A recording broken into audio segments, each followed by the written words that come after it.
Omuhuriro yo kugwanisa endwara y'akakoko ka sirimu, omushwija gw'ensiri hamwe na tuberculosis ab'ekitongore kya Support Disabled Uganda ekiri kuhwera abantu abine oburema aha mibiri yabo hamwe no kugwanisa endwara zitari zimwe na zimwe aha magara g'abantu bakwatanise n'abebembezi ba district ya Ntungamo bagizireho orukiiko rw'ebyamagara okugunjura ashonga zikwatirine no kumaraho endwara zitari zimwe na zimwe omu magara g'abantu. Tuza kugezaho twena tukwatanise is out of hard working, commitment and sacrifice among the available staffs to ensure that services delivery continues. Ekitongore eki nikikorera mu district ya Ntungamo kiri kuhwegwa Mayanja Memorial Foundation abari kuhwegwa the AIDS Support Organization TASO na office zabo ziyambuga za district ya Ntungamo kandi obuhereza bw'ebyamagaro bari kuhereza no bwabusha omagwarira gari kwika munana agari mu Ngomba Health Center Omuri Nyakera Go Health Center ya Kashatu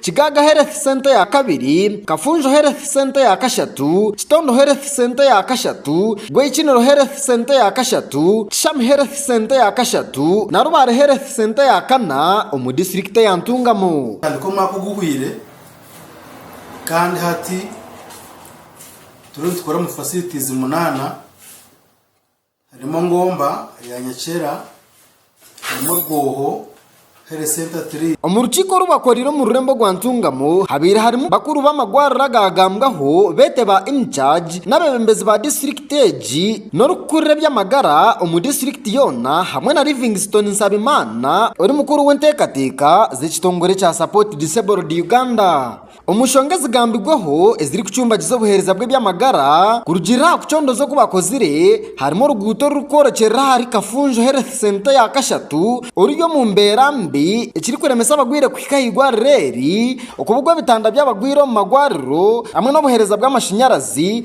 amezi otiro no kucererwa kw'abashahu kandi ahandi abashahu ni babo bari bace wagerageranisa no mbare gw'abagwire mu magwariro gatari gamwe na gamwe ekiri kuretera abagwire bamara ubwire bw'injo mu magwariro bataka kozigwaho. The road to Kafunjo Health Center 3 when you are getting close is too steep that even pregnant mothers cannot climb. Like Chitondo, they have only 2 beds and yet the Center 3 probably they will be having some inpatients. We have been looking at the issues of in Kigaga, the major issues that were raised. You realize that the health facility has no electricity, has no solar panel. There is no source of light at any case. There is no water. Umuntu nabasa kwiza hirwarro ije shanki 2 3 abamuragurire nkashanka 8 cyo kwita long waiting for treatment.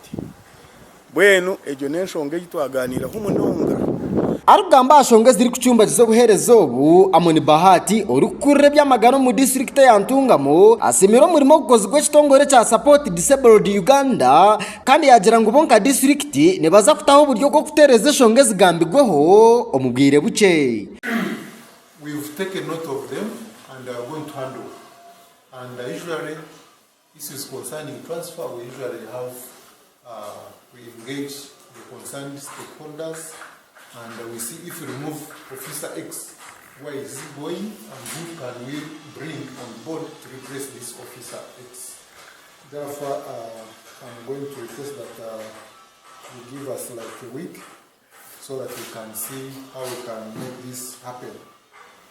Aba bashazire mukoze sabari kukurire bya parish development modo mbyanga okwegesa abantu na muno munongo kucebeza amagara gabo batakahikigwe hindwara okwenda kubahwera kutangira endwara zirimo ka pressure, sukari, stroke hamwe n'ezindi. A solution has been found that we are going to, the cow is going to write to all parties through the PDM leader. So we are going to integrate these activities.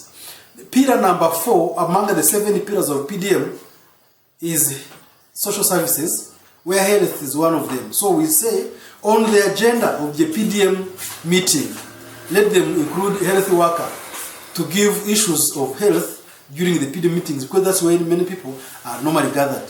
we Livingstone Nsabimana uri mukuru w'entekateka z'ekitongole kya Support Disabled Uganda asimira abakozi n'umurimo muhango mu kucondozo kwatandikiro mu kwezi ko kubanza kandi yagamba ngo ekintu kiza kugumizamu okwenda kumara hindwara y'akakoko ka sirimu. All interventions that are being put in place is to make sure by 2030 HIV AIDS is not something to scare us. Because the interventions are in place, government has put in place what to do, Global Fund has come in and other agencies to make sure that it is no longer a threat. We can kick it and we can live.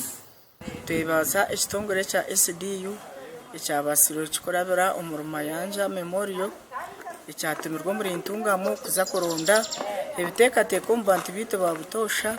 Ntungamo burukota amezi 3 mwene Ntungamo abarwire 300 abo nabo 300 n'abayereto mu irwariro barwire mwene ko kuza kushanga abandi Obuhereza tubaburita.